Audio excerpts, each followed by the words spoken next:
আসসালামু আলাইকুম বন্ধুগণ, কেমন আছেন? নিশ্চয়ই ভালো আছেন। তো আমিও আপনাদের দোয়ায় ভালো আছি। আজকে আমি হাজির হইয়া গেলাম নতুন একটা ভর্তা রেসিপি লইয়া। ভর্তাটা হইতাছে ভেন্ডি ভর্তা।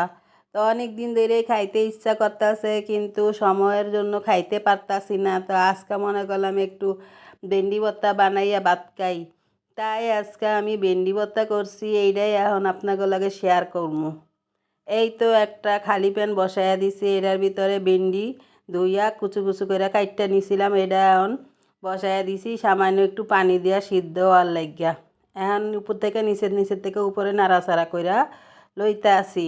দেখতেই তো পাইতাছেন। এই ভেন্ডি ভর্তাটা খাইতে সেই স্বাদ, সেই মজা। অনেক দিন পর ভেন্ডি ভর্তা খাইলাম, অনেক আগে খাইছি কিন্তু মনে পড়ে না।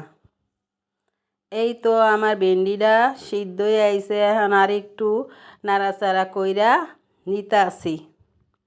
দেখতেই তো পাইতাছেন। এই শীতের মৌসুমে একটু ভেন্ডি ভর্তা বা যে কোনো ভর্তা দিয়ে ভাত খাইতে পারলে ভালো লাগে। শীতের মৌসুমে ভর্তাটাই বেশি চলে। তো আমাগো বাসায় ভর্তা ছাড়া কোনো দিনও ভাত খাওয়া যায় না। আমি আমার ছেলে ভর্তা খুব পছন্দ করি। দুইজনে মিললে আমরা অনেক পদের ভর্তা বানায় বানায় খাই। তো এইভাবে কইরা যদি আপনারা একবার ভেন্ডি ভর্তা বানায়া বাসায় ভাত খান, তাহলে অনেকগুলো ভাত খাইতে পারবেন। এই তো ভেন্ডিটা হয়ে গেছে, এখন আমি একটা বাড়িতে উঠাইয়া লইলাম। এখন একটা খালি প্যান বসাই দিয়েছি, প্যানটা গরম হয়ে গেছে। সামান্য একটু সরষের তেল দিয়া এখন 3-4টা শুকনা মরিচ বাইজা লমু।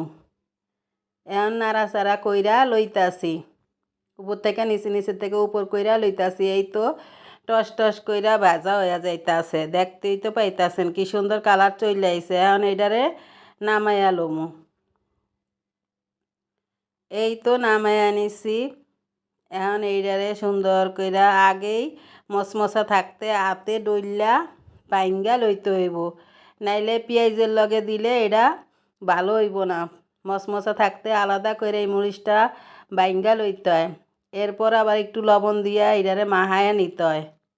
এই যে এখন লবণের উপরে আবার পেঁয়াজ দিয়া মরিচ পেঁয়াজ একসাথ করে মাখাইয়া লইতাছি।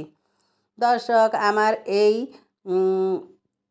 ভেন্ডি ভর্তাটা যদি আপনাদের ভালো লাগিয়া থাকে, তাইলে অবশ্যই অবশ্যই লাইক দিয়ে দেখা শুরু করবেন এবং একটা কমেন্টস করে জানাইবেন ভেন্ডি ভর্তাটা কেমন হয়েছে, আর একটা সাবস্ক্রাইব করবেন।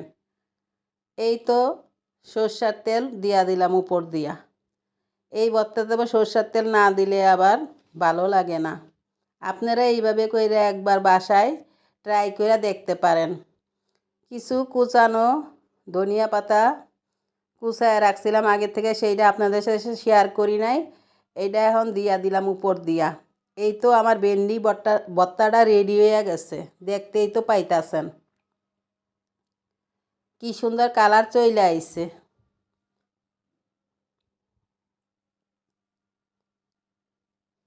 এইভাবে আপনারা বাসায় বানায় একবার খায়া দেখতে পারেন।